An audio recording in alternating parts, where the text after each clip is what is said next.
Hello everyone, welcome to my channel status. Last lecture में lecture number 1 of polity मैंने आपको पढ़ाया था हिस्टोरिकल अंडरपिनिंग्स, जिसमें सारे एक्ट्स थे। तो अगर आपने नहीं देखा है तो पहले आप वो लेक्चर देखिए, तभी आप इसकी कंटिन्यूटी समझ पाएंगे कि कैसे आगे हम लोग के कितने कैसे चार्टर एक्ट्स, रेगुलेटिंग एक्ट्स और ये सब वगैरह आए, और फिर उसके बाद इंडिया फाइनली हमारा भारत आज़ाद हुआ। अब जब आज़ाद हुआ, मैंने आपको बताया था 1947 में इंडियन इंडिपेंडेंस एक्ट आया था, तो उसमें सब कुछ टेम्परेरी था।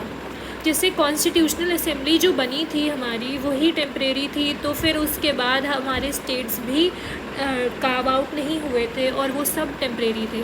तो India at the time of independence 4 भाग में डिवाइडेड था। कुछ प्रोविंसेस थी जो कि गवर्नर्स की प्रोविंस थी, कुछ यूनियन के अंडर आती थी, कुछ प्रिंसली स्टेट्स थे और कुछ चीफ कमिश्नर्स के प्रोविंसेस थे। ठीक है, अब जो ये प्रिंसली स्टेट्स थे, इनको मैंने 1947 इंडिपेंडेंस एक्ट में आपको ये बताया था कि उनको ब्रिटिशर्स ने ये बोला था कि आप किसी भी एक डोमिनियन के अंदर जा सकते हैं, जैसे पाकिस्तान या फिर इंडिया। तो आधों ने तो चुन लिया पाकिस्तान को, आधों ने चुन लिया इंडिया को। लेकिन जो हैदराबाद के निज़ाम थे, उन्होंने कहा मैं इंडिया में नहीं रहना चाहता हूँ, मैं पाकिस्तान में रहना चाहता हूँ। अब आपने जैसे इंडिया का मैप देखा होगा, तो इंडिया के मैप में कहीं यहाँ पर होगा हैदराबाद, तो इसको कैसे हम पाकिस्तान के अंडर जाने दे सकते थे। और वैसे ही नवाब ऑफ जूनागढ़, जो कि गुजरात में एक छोटा सा एनक्लेव आता है, वो भी मान नहीं रहे थे। वो कह रहे थे कि हम इंडिया में नहीं रहेंगे, हमें अपना अस्तित्व पाकिस्तान में ही दिखता है। तो फिर सरदार वल्लभ भाई पटेल ने उनसे ये एनक्लेव्स इंडिया में शामिल करने के लिए कही, लेकिन वो माने नहीं। तब सरदार वल्लभ भाई पटेल ने एक्शंस लिए और ये दोनों एनक्लेव इंडिया में या फिर प्रिंसली स्टेट्स इंडिया में ऐड हुए। ठीक है, तो फिर क्या हुआ कि जब सब कुछ टेम्परेरी ही था, तो इंडिया तब उस समय एट द ईयर ऑफ 1947 4 भागों में डिवाइडेड था। पार्ट ए मतलब आम राज्य, बी फॉर आप याद रख सकते हैं बड़े लोग। ठीक है, ऐसे ही C for chief ministers, chief commissioners provinces. वैसे ही डी फॉर आप बचा कुचा ये याद रख सकते हैं कि अंडमान और निकोबार उसमें आता था। ठीक है, तो जो ए था आम लोग, मतलब कि हम लोग जैसे आम लोग हैं, तो हम लोग क्या करते हैं, इलेक्ट करते हैं गवर्नर को, स्टेट लेजिस्लेचर काउंसिल को। ठीक है, वैसे ही उस समय ये हो रहा था कि गवर्नर जो था वो अपॉइंटेड होता था, तब वैसे अपॉइंटेड होता था कि पहले गवर्नर को हम लोग इलेक्ट करते थे, जो स्टेट लेजिस्लेचर काउंसिल बनती थी, फिर उसका जो हेड होता था वो गवर्नर होता था और वही राज्य कर रहा था। ठीक है, जैसे यूनाइटेड प्रोविंसेस हो गए, है ना, सेंट्रल प्रोविंस हो गई, सीपी जिसे हम लोग कहते थे, मध्य प्रदेश वगैरह को, तो ऐसे वो राज्य थे। फिर पार्ट बी मतलब बड़े लोग, मैंने आपको बताया बड़े लोग मतलब प्रिंसली स्टेट्स। ठीक है, अब इसमें क्या होता था कि राज प्रमुख होता था, जो कि प्रेसिडेंट द्वारा अपॉइंटेड होता था। ठीक है, और वो गवर्न करता था पार्ट बी के स्टेट्स को। ऐसे ही पार्ट सी जो होता था वो चीफ कमिश्नर्स प्रोविंसेस होता था, उससे भी अपॉइंट करता था प्रेसिडेंट। और बचा कुचा जो था वो अंडमान निकोबार था पार्ट डी में। पार्ट डी को लेफ्टिनेंट जनरल जो होते थे, लेफ्टिनेंट गवर्नर्स जो होते थे, वो एडमिनिस्ट्रेट करते थे, जो कि सेंट्रल गवर्नमेंट द्वारा चुने जाते थे। ठीक है, अब ऐसे कितनी दिन तक चलता, 1 दिन हो गया, 2 दिन हो गया, बट अब इतने साल 75+ years we have got independence, तो अब इतने साल ये temporary part A, part B, part C, part D थोड़ी ना चल सकता था। तो हम लोग ने ये डिसाइड किया कि हम लोग को अब इंडिया को डिफरेंट स्टेट्स में कार्व आउट करना है। तो सबसे पहले आई धर कमीशन। धर कमीशन ने ये बोला कि सबसे पहले वो 17 जून 1948 में प्रेसिडेंट द्वारा बनाई गई, जो उस समय थे डॉक्टर राजेंद्र प्रसाद जी। तो उन्होंने इसे बनाया और उन्होंने तब धर कमीशन ने अपना रिपोर्ट दिया कि हम लोग को इसको लिंग्विस्टिक प्रोविंसेस, मतलब कि जहाँ तेलुगु बोले जाने वाले लोग हैं ज़्यादा है, वो तेलुगु स्टेट्स बना दीजिए। जहाँ पर तमिल बोलने वाले ज़्यादा है, उसे तमिल का स्टेट बना दीजिए। जहाँ हिंदी और उर्दू बोलने वाले ज़्यादा है, उनको वो स्टेट बना दीजिए। तो ये रिकमेंडेशन दी और बोला इस बेसिस पे डिवाइड करते हैं इंडिया। लेकिन ये बात पंडित जवाहरलाल नेहरू को अच्छी नहीं लगी, क्योंकि उस समय कम्युनल राइट्स जो थे पार्टीशन की वजह से चल रहे थे, उन्होंने सोचा एक तो ये ऑलरेडी चीज़ चल रही है, और अगर अब हम लोग लोगों को विभाजित करेंगे भाषा के बेसिस पे, तो पता चला कि भाषा के बेसिस पे कल को राइट्स होने लगे, दंगे होने लगे। तो फिर उसके बाद 1948 में ये जेवीपी कमीशन बनाई गई। जेवीपी कमीशन का फुल फॉर्म ये मैं ऑलरेडी आपको दे चुकी हूँ, मतलब J for Jawaharlal Nehru, V for Vallabh Bhai Patel and P for Pattabhi Sitaramayya. अच्छा, पटाभी सीतारमैया वही थे जिन्होंने 1939 में सुभाष चंद्र बोस के खिलाफ आईएनसी के प्रेसिडेंट का चुनाव लड़ा था, और ये हार गए थे। ये गांधी जी के वो थे, क्या कहते हैं, रिप्रेजेंटेटिव थे। ठीक है, अब क्या 1948 और 49 में ये रिकमेंडेशन इन लोगों ने दी कि हम लोग बाद में भले ही लिंग्विस्टिक स्टेट्स बनाए, लेकिन अभी ऐसी कोई नीड जो है वो अराइज नहीं हो रही है, इसलिए उन्होंने धर कमीशन का एक क्रिटिकल एंगल बताया। ठीक, अब क्या हुआ कि 1952 और 53 जो कि इस जेवीपी कमीशन के बाद की डेट है वो आई। ठीक है, अब इसमें क्या हुआ कि आंध्र प्रदेश के लोगों ने ये स्टार्ट कर दिया बोलना कि भाई हमें तेलुगु स्पीकिंग एक स्टेट चाहिए जिसको हम लोग बोलेंगे आंध्र प्रदेश। और मिस्टर श्री रामुलु जो थे वो हंगर स्ट्राइक पे बैठ गए कि मतलब कि जब तक हमारा ये तेलुगु स्पीकिंग स्टेट नहीं मिलेगा हमें, हम तब तक अपना आजीवन आमरण अनशन जो होता है वो करेंगे, और हंगर स्ट्राइक पे हम बैठे रहेंगे।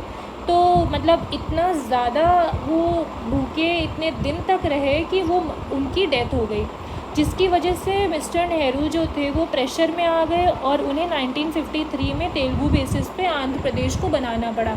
और Andhra Pradesh first linguistic state था जिसने बाकी फ्यूचर लिंग्विस्टिक स्टेट्स बनाने के वेज को ओपन कर दिया था। फिर उसके बाद आई फजल अली कमीशन, 1953 में ये भी आई थी।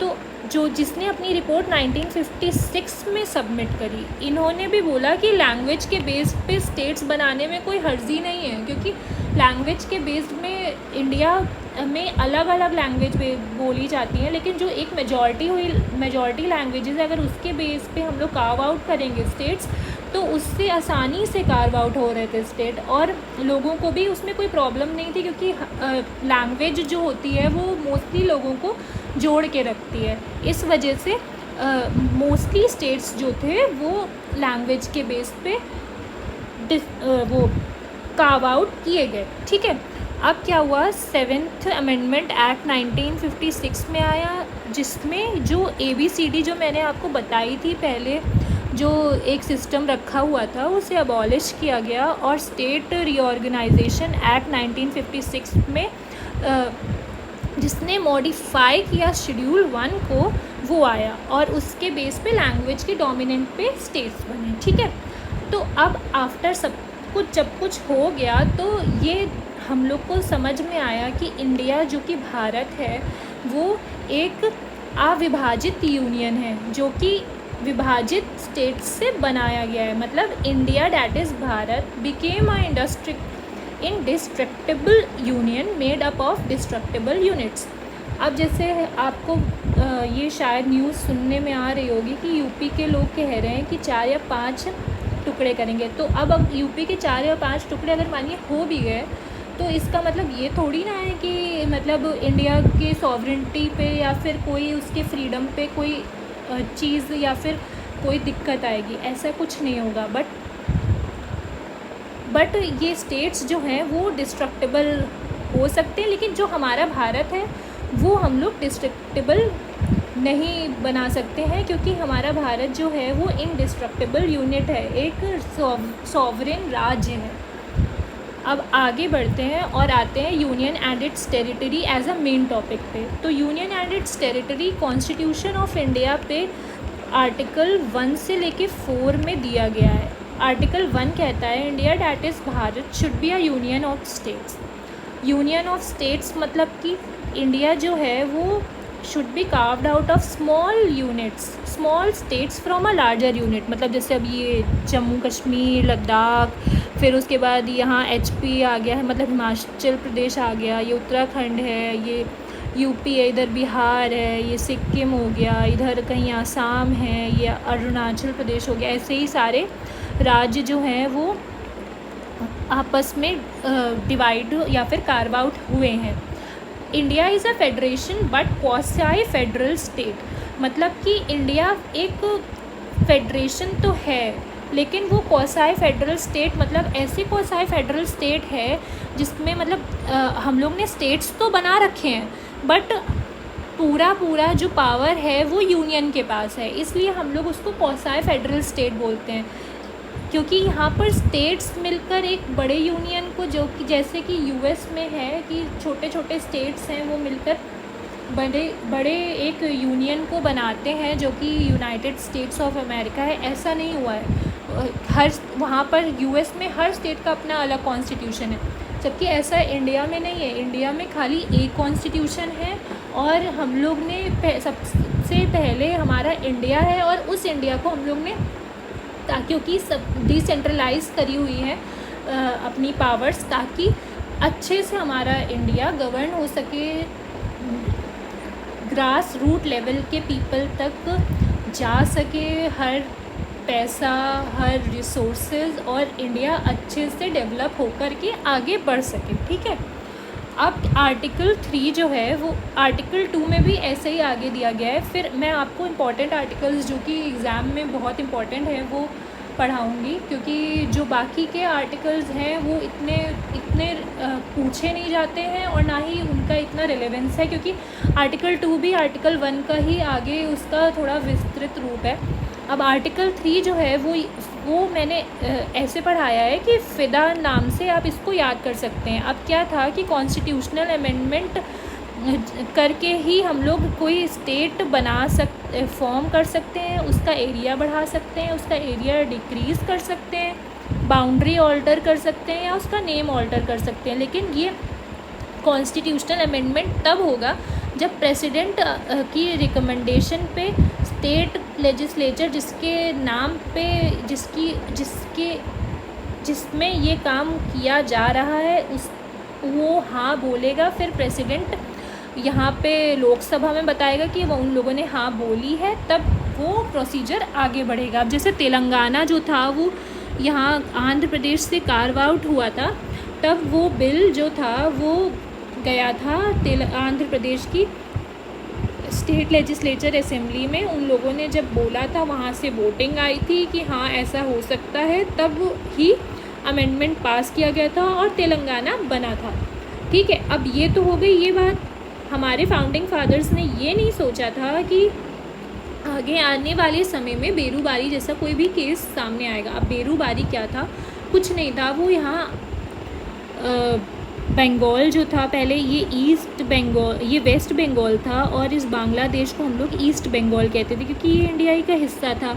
और जब हम लोग आज़ाद हुए थे तो ये पाकिस्तान और ये ईस्ट पाकिस्तान होता था, ये वेस्ट पाकिस्तान होता था। लेकिन 1971 में फिर ये आज़ाद होकर बांग्लादेश बन गया। बट एक ऐसी सिनेरियो ये क्रिएट हुई थी कि इंडिया के पास कुछ ऐसे एनक्लेव्स थे जो कि पाकिस्तान के हिस्सा थे और ईस्ट पाकिस्तान का हिस्सा थे, या फिर आप कह सकते हैं पाकिस्तान का हिस्सा थे। और इनके पास कुछ ऐसे एनक्लेव्स थे, मतलब जैसे एनक्लेव्स ये होते हैं कि छोटे छोटे हिस्से होते हैं जो कि इंडिया का हिस्सा है। अब कुछ ये मानिए ये इंडिया में है ये हिस्सा, ठीक, ये पूरा इंडिया का हिस्सा है, लेकिन इसके अंदर एक ऐसा हिस्सा है जो पाकिस्तान का है। उसके अंदर भी कभी ऐसा हिस्सा हो सकता है जो कि इंडिया का हो सकता है और उसके अंदर भी ऐसा हिस्सा हो सकता है जो कि पाकिस्तान का हिस्सा हो सकता है। अब ऐसी टेरिटरी को सीड करना, मतलब कि उनको दूसरे देश को देना, उसको हम लोग कहते हैं सीड करना, ये पॉसिबल नहीं था क्योंकि आर्टिकल 3 में साफ साफ दिया गया है कि आप इंडिया जो स्टेट लेजिस्लेचर, मतलब जो इंडिया में ऑलरेडी स्टेट्स प्रेजेंट हैं, जो यहाँ पर स्टेट प्रेजेंट है, किसी और की वो मिल्कियत नहीं है उसमें, तो वो ही हम लोग उसका ही या तो उसको फॉर्म कर सकते थे नया स्टेट, या इंक्रीज़ उसका एरिया कर सकते थे, या डिक्रीज़ कर सकते थे, या फिर बाउंड्री ऑल्टर कर सकते थे, या ऑल्टर उसका नाम कर सकते थे।